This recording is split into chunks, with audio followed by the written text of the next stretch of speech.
Hello guys, നമസ്കാരം. പുതിയൊരു വീഡിയോയിലേക്ക് എല്ലാവർക്കും സ്വാഗതം.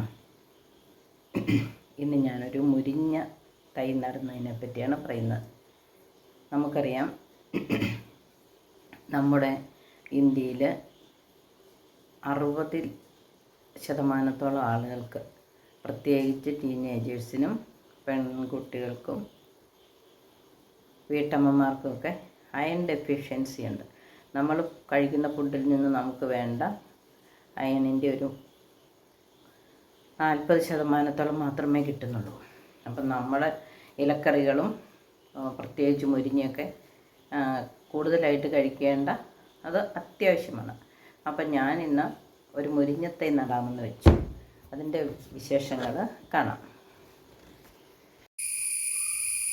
കണ്ടോ, ഇതാണ് മുരിങ്ങയുടെ തൈ. എൻ്റെ ഒരു ഫ്രണ്ട് എനിക്ക് 2-3 മാസം മുമ്പ് തന്ന വിത്തുകളാണ്. അത് ഞാൻ നട്ട് 5 വിത്തുണ്ടായിരുന്നു. നട്ട് ഏറ്റവും വലിയ തൈ ഇതാണ്. 3 കിളുത്തോന്നുള്ളൂ. അതിൽ നല്ല തൈ നോക്കിയാണ് ഇന്ന് നടുന്നത്. വേറെ 2 കൂടെ ഉണ്ട്. ഞാനത് ചാക്കിൽ പാകി നിർത്തിയിരിക്കുമായിരുന്നു.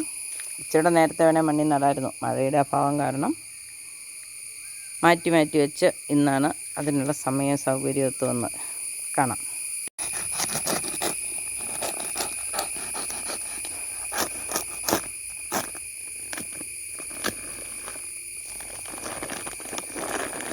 മുരിങ്ങ ഉണ്ടെങ്കിൽ മരുന്ന് വേണ്ട എന്നാണല്ലോ. അതുകൊണ്ട് മുരിങ്ങയുടെ ഇല, പൂവ്, കായ എല്ലാം നമുക്ക് ഉപയോഗിക്കാം. മുരിങ്ങ നെയ്ക്കകത്ത്, എണ്ണയ്ക്കകത്തോ വേണം കറി വയ്ക്കാൻ. എന്നാലേ അതിനകത്തുള്ള അയണും വിറ്റമിൻ ഡി ഒക്കെ നമുക്ക് കിട്ടുകയുള്ളൂ. അപ്പോൾ കറി വെക്കുമ്പം ഇച്ചിരി എണ്ണ ചേർത്തിട്ട് വേണം. മറ്റു തോരനെ പോലെയല്ല.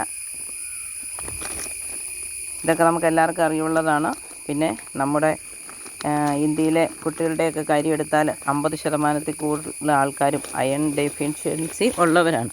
അപ്പം നമുക്ക് ഇഷ്ടംപോലെ പച്ചക്കറികളും അല്ലെങ്കിൽ ഇലക്കറികളും ഒക്കെ ഉണ്ടെങ്കിലും നമ്മൾ കഴിക്കാൻ മടിക്കുന്നവരാണ്. അപ്പം മുരിങ്ങയാണെങ്കിൽ പണ്ടത്തെ പോലെ എല്ലാ വീട്ടിലും ഒന്നും ഇല്ലെന്ന് തോന്നുന്നു. പക്ഷെ എല്ലാ വീട്ടിലും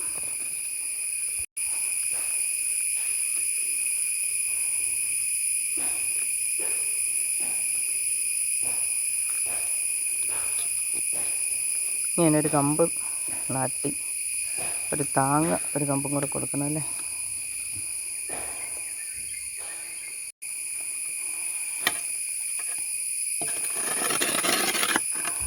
അപ്പം നമ്മുടെ മുരിങ്ങ ഐശ്വര്യമായിട്ട് മണ്ണിലായി.